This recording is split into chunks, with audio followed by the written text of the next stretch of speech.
আসসালামু আলাইকুম, সবাইকে স্বাগত জানাচ্ছি নতুন একটি ভিডিওতে। আজ আমি রান্না করছি একেবারে ঘরোয়াভাবে চিকেন কোফতা মালাইকারি। কোফতার জন্য আমি নিয়েছি এখানে 500 গ্রাম মুরগির মাংসের কিমা, দিয়ে দিচ্ছি কুচি করে রাখা ধনেপাতা, পেঁয়াজ কুচি। এখন দিচ্ছি 1 চা চামচ গরম মশলা গুঁড়ো, 1 চা চামচ জিরার গুঁড়ো, আর দিচ্ছি 1 চা চামচ ধনিয়ার গুঁড়ো। এখানে আরো লাগবে একটা ডিম,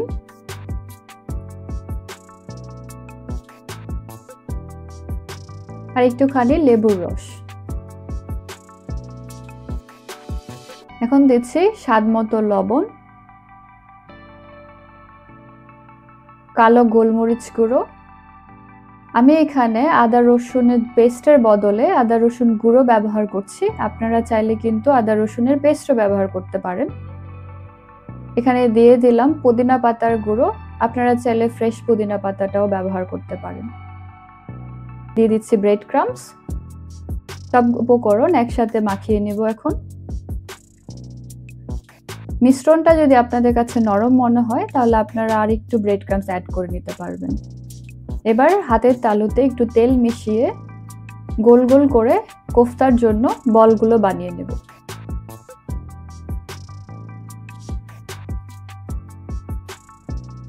আপনারা চাইলে ছোট আকারও করতে পারেন, আর একটু বড় করেও বানাতে পারেন।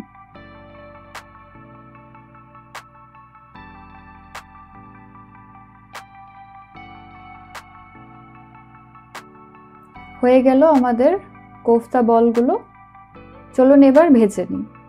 একটা কড়াইয়ে পরিমাণ মতো সয়াবিন তেল দিয়ে কোফতাগুলো দিয়ে দেব।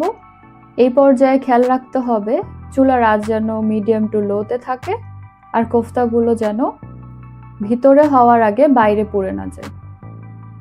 একে একে সবগুলো কোফতা বল আমরা তেলের মধ্যে দিয়ে দেব।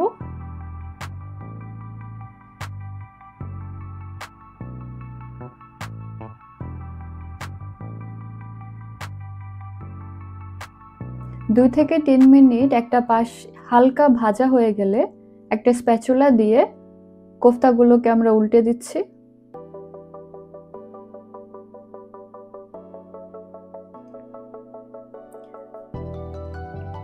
উল্টে দেওয়ার পর অপর পাশটা যখন আরেকটু 2 থেকে 3 মিনিট ভাজা হয়ে যাবে তখন আমরা তেল থেকে কোফতাগুলো উঠিয়ে নেব। ঠিক যখন এরকম একটু হালকা বাদামি রঙের হয়ে যাবে, খেয়াল রাখবেন কোফতাগুলো যেন বেশি পুড়ে না যায়, তাহলে কিন্তু ভিতরে শক্ত হয়ে যাবে। এবার একটা প্যানে হাফ কাপ তেল দিয়ে অল্প একটু পেঁয়াজ কুচি,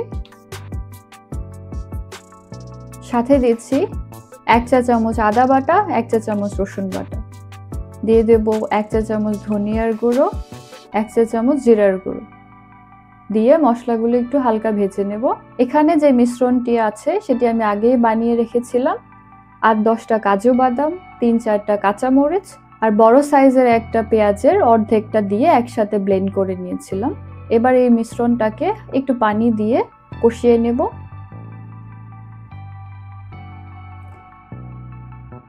দিয়ে দিচ্ছি অল্প একটু গোলমরিচের গুঁড়ো। এবার 1 কাপ পরিমাণ তরল দুধ দিয়ে দিচ্ছি, দিয়ে মশলাটাকে ভালোভাবে কষিয়ে নিতে হবে।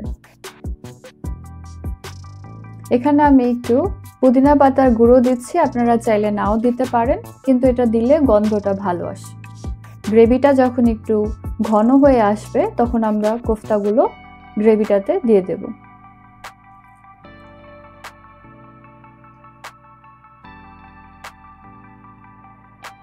এখানে আমি দিচ্ছি 100 ml এর মতো কুকিং ক্রিম, কিন্তু আমি এখন পুরোটা দিব না, কারণ আমরা বাকি অর্ধেক পরে ব্যবহার করব। একটু নেড়ে চেড়ে ঢাকনা দিয়ে 10 মিনিটের মতো এটাকে রান্না করব। এই পর্যায়ে ফ্লেমটা কিন্তু মিডিয়াম টু লোতে থাকবে। 10 মিনিট পর ঢাকনাটা খুলে একটু নেড়ে চেড়ে বাকি যে অর্ধেক কুকিং ক্রিমটা আমরা রেখেছিলাম সেটা এবার দিয়ে দেব।